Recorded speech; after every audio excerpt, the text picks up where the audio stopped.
I've been saying it for quite some time now. Aged whiskey at a good price is what we're looking for, so let's talk about this bottle right here. What is going on, and welcome back to Bourbon of the Week. My name's Chris. I'm going to be your host for today, and we've been sitting on this one for quite some time now. This is the Sagamore aged 6 years high rye bourbon. This is 100% made by Sagamore. This is coming in at 60% corn, 40% rye. That's 25% rye, 15% malted rye. Again, I'm excited to try this one. We are, during our Bourbon Bomb of the Week, going to compare it to this bottle over here, which is our Sagamore Straight Rye Whiskey. This is a Bourbon of the Week and Gentleman and Whiskey pick. This is aged 9 years and 110 proof. This is coming in at 118 proof. So let's pour this up. Let's put it through the gauntlet: price, taste, drinkability, and let's see how this is, because the price on this really interests me. So let's try this out. Listen, I gotta wonder if companies are starting to take note that maybe these extravagant bottles that are way overpriced just aren't it anymore, and we're looking for some solid age statements at good prices, because I believe that's what we're gonna have in this glass right here. But before we get started on all of that, time for the traditional sip. Cheers, y'all. That is good.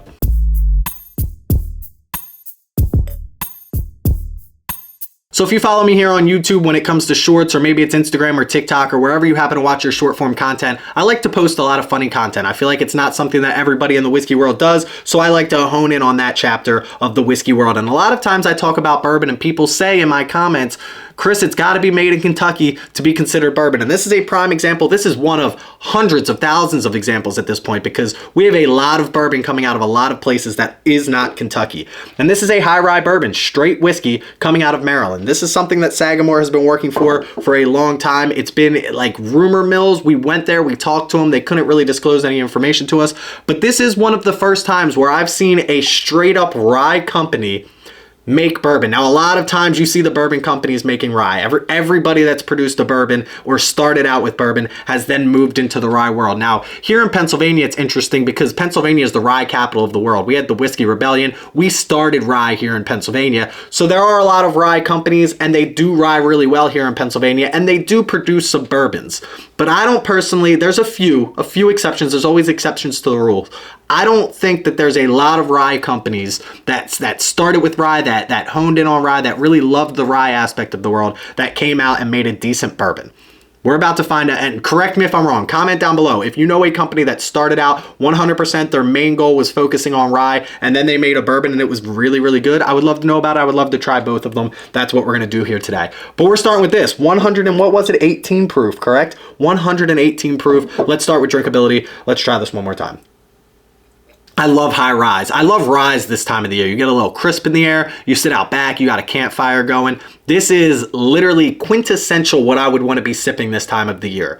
I love this flavor profile. We'll talk about that when we get to taste. I don't want to get ahead of myself. 118 proof. This is super easy to sip.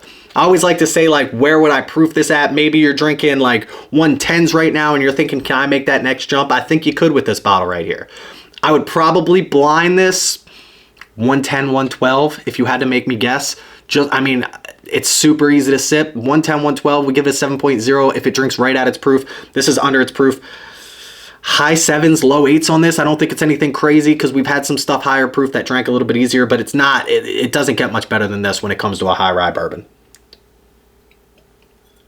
8.13. 8.13 is where we're going to put it when it comes to drinkability. I think it's that good, but I really truly think this is going to get carried by price, but deservedly so, because the drinkability and the taste are going to be so good on this. But 8.13 is where we're going to put it when it comes to drinkability. So when it comes to taste for me, this one's tough. I love Sagamore. I've done a pick at Sagamore. I love all the people involved at Sagamore. I love the distillery itself is absolutely beautiful. So I feel like I'm trying not to be biased here, but this is a really good, solid glass of bourbon. I'm trying to find something I don't like about this.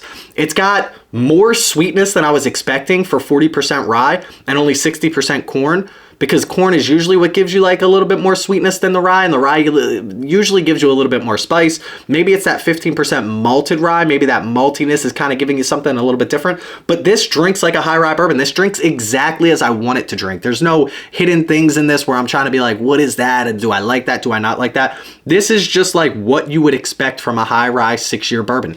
If you have been drinking whiskey for any amount of time, you kind of fall into these patterns of what do things taste like and what do you expect them to taste like. And sometimes they fall outside of that pattern, and it's not a bad thing. Sometimes you're like, I didn't expect that, but that's really good. Or it's giving me this note and I wasn't expecting that, and that's really... This isn't doing that for me. This is doing the exact opposite. This is exactly what I expected and the exact flavor profile that I love. I get sweetness on this. I get like almost like a syrupy note on this. Definitely a cherry bomb on this. There's the vanillas, the caramels stand out very well. There's an age presence on this that's a little bit higher than what I was expecting for 6 years. Not to the point that I don't like it, right? So like 12 years is like my go-to.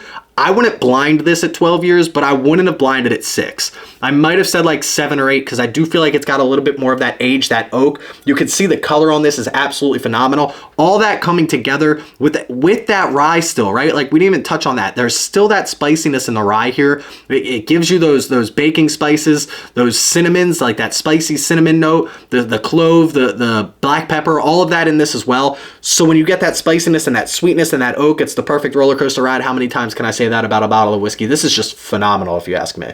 Just trying to pick things out. I always love to like pick, there's always got to be something, right? For me, there's just like a slight dryness on the back of my tongue, which might be what I'm equating to that older age stated stuff that usually gives you that extra oak. It's a sweet oak, right? It doesn't feel like a dry oak or anything like that, but it does dry out the palate, which isn't my favorite when it comes to the experience of sipping a glass of whiskey. I don't personally like when it dries out the palate, when it gives you a little bit of that tannins, those leathers, that smokiness. I don't love that. It's very subtle in this. It does do it, but I'm not mad. I'm not like overly exaggerating that point. I don't want you to think that that's like what this glass is. That's a very small part of everything else of this glass that I do love. I just wanted to make a note of that, which ever so slightly going to take this down a notch when it comes to my particular... I can't tell you how much I like this glass, but I do have to point out the one thing that I don't want to just talk about the good things if there are some things that I don't like about it, and that's the only thing I don't like about it. Let's take one more sip. We'll give you a score. We're talking about some of the best flavor profiles that are going on in some of these glasses. These are just like, this is what I've been wanting, guys. Like, do not get me wrong. I love tasting the Russell's Reserve 15s of the world. I love going out and finding those bottles that are $250 and they deserve to be there, and I'm not mad about paying them. The problem is every time I find one, I find 5 that aren't worth it. And recently I've been finding these bottles that are just bottle after bottle after bottle of $50, $60 bottles of 5, 7, 8-year-old whiskey. It's one of those things. This is what I want. I want to be able to go out and buy 7 bottles for the price that I've been buying 1 bottle and have a very good experience with it. This is what I feel like the people, we want this right now. We need this right now. And you can comment down below and be like, no, I want to find the Jack Daniels 10s and 12s and 14s of the world. I'm only waiting for the Russell's Reserve 15 and 13 drops. Maybe that's you. Maybe you want the Wild Turkey's Master Keeps Beacon. I want it too. But at $300, if I can go out and buy this, and I can go out and buy a barrel product that's $90, and I can go out and buy another bottle that's $60, I would rather spend money on 3 or 4 bottles that I truly enjoy than 1 bottle that's going to be gone in 6 months and I'm never going to see it again unless I want to pay $500 on the secondary market. All that to say, we'll go 8.45 is what a fair spot is. Let's put that there. $45 for this bottle of whiskey is, if you ask me, a steal. I think it's undervalued in today's market. I think it's perfectly valued for what they gave me right here. I'm going to think on this for just 1 second. Listen, it's hard to get in the 9s these days. Back when I used to do this 2023, 2024, I would give everything a 9. I'm going to stick this right under a 9. Again, I think the flavor profile is fantastic. I think the drinkability is also fantastic. We can see that in the mid to low 8s there. I do think there are better tasting whiskeys out there. I'm not going to lie to you. But for this value, I think this might be one of the best values in whiskey that has come out in 2025, value-wise. We'll just call it an 8.9 and call it even. I think that's a fair spot for it. 8.90 is where we're going to put this when it comes to price. But listen, let me slide this over. I'm going to pour up a little bit more. Let me grab one more glass and let's bring this bottle in right now. Again, this is my Sagamore Rye 9-year pick with Gentleman Whiskey. And I got to be honest with you, this has gone through Patreon. This has gone through Discord. There might be, I'd have to double check right now, 15 of these bottles left on Shared Pour. I will put that link in the description below. This is one of the best bottles that I've ever picked. I've been a part of a lot of picks at this point. This is one of my favorites. If you like Sagamore, this is a 9-year MGP, absolutely fantastic bottle, but let's pour this up and let's see if I like it better than this bottle over here. I honestly think it's going to be close because I always tend to lean bourbon, but I said this was a bourbon drinker's rye, so let's try them out.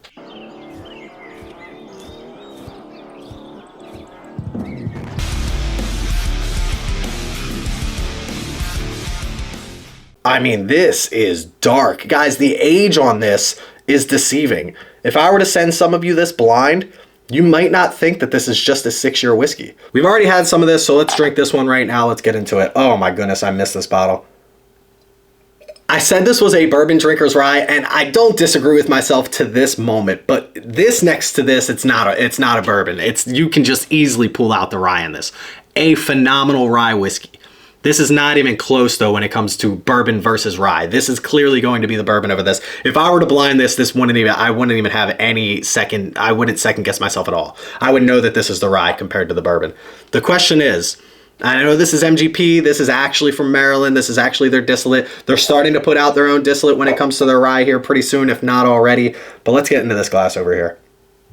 And the crazy thing is, this is a blend of 2 ryes. This is their high rye and their low rye. And this is MGP again, remember. But the similarities in that rye profile, I think Sagamore did a very good job of this. You'll see a lot of companies go out and they'll start with MGP, right? Or maybe it's another sourced whiskey from somewhere else. They'll start with that, right? They're young. They start distilling themselves. They put some stuff behind the scenes. They want it to sit. They want it to be 5, 6 years old before they put it in a bottle. I get it. You want to make some money while you're sitting waiting to make more money with your own distillate. That being said, then they'll switch it to their own distillate, and it doesn't compare. MGP, you may hate it, you may not. I personally love MGP. I think every single whiskey that they produce, every single mash bill that they put out is phenomenal in its own right. But if you're going to give me phenomenal MGP whiskey at 7 years, and then put out your own whiskey at 7 years, it's got to live up to MGP. Because you can't just make that transition and either not tell anybody and expect them not to notice, especially in today's whiskey. We're so in tune with what to find, what to look for. People know these things at this point. That being said, I don't know if this was on purpose or not, but the rye influence that I'm getting on this bourbon is similar to the rye experience that I'm getting on this rye, which I love. I love that it's not a complete 360 on the flavor profile when it comes to what they've already honed in on with what they were blending at MGP, with MGP. That being said, let's take another sip. Now 110 and 118 proof, you can definitely tell that as well. This definitely sips a little bit easier. It's a little bit lighter on the palate. It's a little bit less complex. That being said, whenever I compare 2 fantastic glasses of whiskey, let me just remind you that these are 2 fantastic glasses of whiskey. I'm not going to sit here and tell you that you have to buy my pick because it's better than this bourbon over here if I don't truly think so. And I'm going to be honest, I'm a bourbon man at heart. I think this bourbon is a little bit better. I'm just going to straight up tell you that. If you like bourbon, you're going to like this glass. That's all I'm trying to tell you. This is a phenomenal glass of whiskey. And again, the value is just, I think it's undervalued personally. I'm going to leave you there, though. Great glass of whiskey, better glass of whiskey, and that, I mean, it is what it is. I have a great pick over here with what we were offered. Not going to lie to you about that. This bottle came in at an 8.49. You want to know how good this bottle is? That's second place. That's second place on our 2025 list. And it's, I mean, Old Forester President's Choice, I think, was number 1. That was something special. That's something out of this world. This was, I wouldn't even say carried by price. Normally when you see these price points, it's carried by price, right? Taste is decent, drinkability is okay, but price is 35, 40 bucks. Like, how can you beat that? This one, taste is good, drinkability good. Price is just out of this world when it comes to a $45 bottle of whiskey. How can you beat that? Literally. But listen, here's the deal. I'm looking at 8 bottles of barrel bourbon and 8 bottles of Bardstown Bourbon Company over here. I am going to do this. I am going to do blind samples of 8 weeks in a row of one of the barrel bottles versus one of the Bardstown bottles. I'm going to rank them. I'm going to pick a winner. One of those winners is going to get 5 points. One of those is going, the loser is going to get 3 points. I'm giving 2 of my patrons an opportunity to blind all of these with me. The patrons, all they got to do, sip each one, tell me who wins. The winner from the patron is going to get 1 point as well. So, if the winner from me gets 5 points and the loser from me, if both patrons happen to like that better, that's going to get 5 points as well. It's going to be even. I think this is going to make it fun because it's not just my palate as well. It's a couple other people. If you want to be a part of stuff like this, we're doing 12 Days of Christmas as well, where we send out 12 bottles to one person. He's going to sample them all up and send them all back. All of this is taking place. You have to be part of the Patreon. I'll leave that link in the description below. Please check us out on Patreon. Check us out on Instagram at Bourbon of the Week. Go click that follow button over there. Check out our Patreon page and our Discord. Both those links in the description below. Please don't drink and drive. Always drink responsibly. Stay healthy, stay happy, and stay trying Sagamore. I can't tell you how good this whiskey is. From their rye to their bourbon to everything in between. Sagamore's got some great stuff. Cheers, y'all.